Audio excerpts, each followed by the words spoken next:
Cup cakes ఎలా చేసుకోవాలో ఈ వీడియోలో చూపిస్తున్నాను. ఈ కేక్స్కి బ్లెండర్ కానీ ఓవెన్ కానీ ఏమీ అవసరం లేదు. ఈ కప్ కేక్స్ అయితే చాలా ఫ్లఫీగా వస్తాయి, అలాగే టేస్ట్ కూడా చాలా బాగుంటాయి.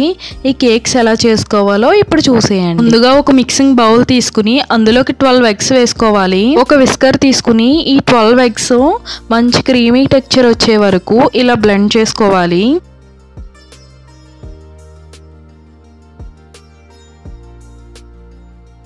ఇప్పుడు ఇలా మంచి క్రీమీ టెక్స్చర్ వచ్చిన తర్వాత 150 గ్రామ్స్ నెయ్యిను కరగబెట్టుకొని ఇందులో వేసుకోవాలి.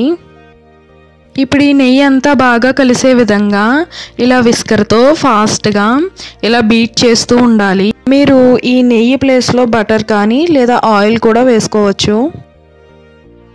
తర్వాత 1/2 కేజీ పంచదార తీసుకుని ఇలా పౌడర్లా చేసుకోవాలి. ఇప్పుడు ఇలా బీట్ చేసుకున్న దానిలో ఈ పంచదార పౌడర్ని యాడ్ చేసేసుకోవాలి. ఈ కప్ సైజ్ అయితే 125 గ్రామ్స్ ఉంటుంది. నేను ఈ కప్తో 4 కప్స్ షుగర్ పౌడర్ తీసుకుంటున్నాను. ఇప్పుడు ఈ షుగర్ పౌడర్ బాగా కలిసే విధంగా బీట్ చేసుకోవాలి.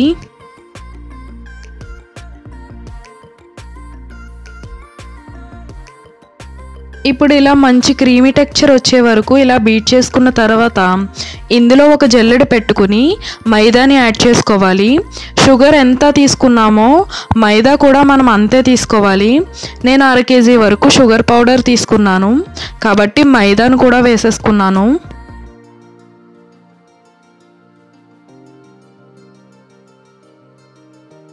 ఇప్పుడు ఈ 1/2 కేజీ మైదాని కూడా ఇలా పూర్తిగా జల్లించేసుకోవాలి. నేను 12 ఎగ్స్ తీసుకున్నాను కదా, ఈ 12 ఎగ్స్కి 1/2 కేజీ మైదా సరిపోతుంది. మీరు తక్కువ క్వాంటిటీలో చేసుకోవాలనుకుంటే 6 ఎగ్స్కి 1/2 కేజీ మైదా సరిపోతుంది. అలాగే షుగర్ కూడా 1/2 కేజీ వేసుకోవాలి. ఇప్పుడు మైదాని ఇలా జల్లించిన తర్వాత 1 టీ స్పూన్ బేకింగ్ పౌడర్ వేసుకోవాలి. 1/2 టీ స్పూన్ బేకింగ్ సోడా కూడా వేసుకోవాలి. ఈ బేకింగ్ పౌడర్ బేకింగ్ సోడా కూడా ఇలా జల్లించేసుకోవాలి. ఇప్పుడు ఇలా జల్లించిన తర్వాత ఈ జల్లెడ తీసేసుకుని 1 అరకప్పు వరకు బొంబాయి రవ్వని మిక్సీ పట్టి ఇలా కొద్దిగా పౌడర్లా చేసుకుని ఈ పౌడర్ని ఇందులో యాడ్ చేసేసుకోవాలి. బొంబాయి రవ్వ వేయడం వల్ల టేస్ట్ అయితే చాలా బాగుంటుంది. మీకు నచ్చకపోతే స్కిప్ చేసేయచ్చు. ఇప్పుడు ఒక స్పాచులా తీసుకుని ఈ పిండి మొత్తాన్ని ఒకే డైరెక్షన్లో ఇలా బాగా కలుపుకోవాలి. ఇలా పిండి మొత్తాన్ని కలపడం కాస్త లేట్ అవ్వచ్చు, కానీ ఒకే డైరెక్షన్లో ఇలా కట్ అండ్ ఫోల్డ్ మెథడ్లో కలిపితే మనకి ఎయిర్ ఏర్పడి కేక్ చాలా ఫ్లఫీగా వస్తుంది. ఇలా పిండి మొత్తాన్ని బాగా ఉండలు లేకుండా కలిపిన తర్వాత ఒక 2 టేబుల్ స్పూన్స్ వరకు వెనిలా ఎసెన్స్ వేసుకోవాలి. ఈ వెనిలా ఎసెన్స్ కూడా బాగా కలిసే విధంగా కలిపేసుకోవాలి. మీకు ఈ కేక్ బ్యాటర్ని కాస్త గట్టిగా అనిపిస్తే కొన్ని కాచి చల్లార్చిన పాలు వేసుకుని ఇలా మంచి క్రీమీ టెక్స్చర్ వచ్చేంత వరకు కలుపుకోవాలి.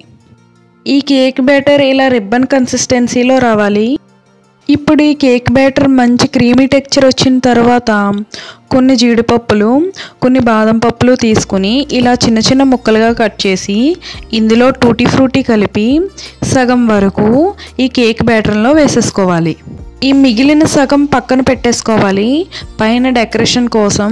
ఇప్పుడు ఈ టూటీ ఫ్రూటీ బాదం పలుకులు జీడిపప్పు పలుకులు ఇలా బాగా కలిసే విధంగా కలిపేసుకుని మూత పెట్టి పక్కన పెట్టేసుకోవాలి. తర్వాత స్టవ్ ఆన్ చేసి ఒక ప్యాన్లో ఇలా ఇసుక వేసుకుని బాగా హీట్ చేసుకోవాలి.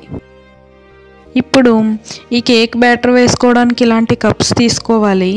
నా దగ్గర 14 కప్స్ ఉన్నాయి. ఈ ప్యాన్లో 7 కప్స్ వరకు పడతాయి. ఇప్పుడు ఈ కప్స్కి కొద్దిగా ఆయిల్ అప్లై చేసి ఈ కేక్ బ్యాటర్ వేసుకోవాలి.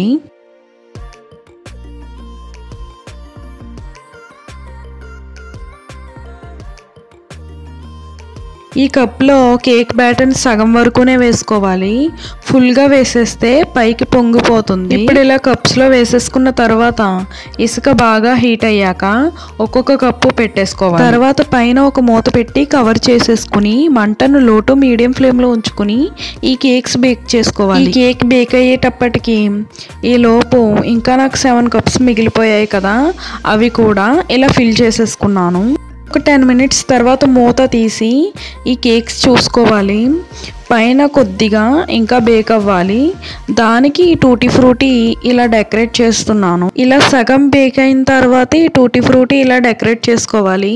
అదే ఫస్ట్లోనే వేసేస్తే మనకి పైన కనిపించదు. ఇలా టూటీ ఫ్రూటీ డెకరేట్ చేసిన తర్వాత మళ్ళీ ఒక 5 మినిట్స్ పాటు మూత పెట్టి బేక్ చేసుకోవాలి. ఒక 5 మినిట్స్ తర్వాత మూత తీసి ఒక టూత్ పిక్ కానీ చాకు కానీ ఇందులో గుచ్చి చూస్తే మనకి నీట్గా రావాలి.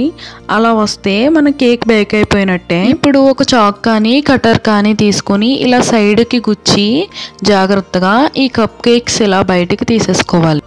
తర్వాత ఇంకా 7 కప్స్ ఉన్నాయి కదా, అవి కూడా ఇలా పెట్టేసుకుని బేక్ చేసేసుకుంటున్నాను.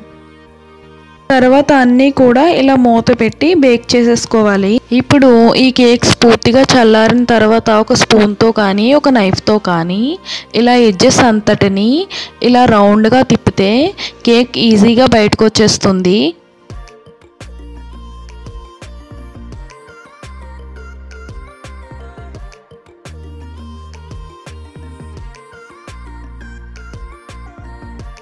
అంతే, చాలా easy, tasty and fluffy cup cakes ready. ఇలా మొత్తం కేక్స్ అన్నీ బేక్ చేసేసుకున్నాను. చూడండి ఎంత ఫ్లఫీగా స్పంజీగా ఉన్నాయో. టేస్ట్ కూడా చాలా బాగుంది. ఈ కేక్స్ అయితే 10 డేస్ పైనే నిలవ ఉంటాయి. ఫ్రిడ్జ్లో కూడా పెట్టవలసిన అవసరం లేదు. మీరు కానీ నా వీడియో ఫస్ట్ టైం చూస్తున్నట్లయితే తప్పకుండా సబ్స్క్రైబ్ చేయండి. పక్కనే ఉన్న బెల్ ఐకాన్ క్లిక్ చేయండి. అప్పుడే నేను ఏ వీడియో పెట్టినా మీకు నోటిఫికేషన్ వస్తుంది. ఈ వీడియో మీకు నచ్చినట్లయితే తప్పకుండా లైక్ చేయండి, షేర్ చేయండి. Thank you for watching.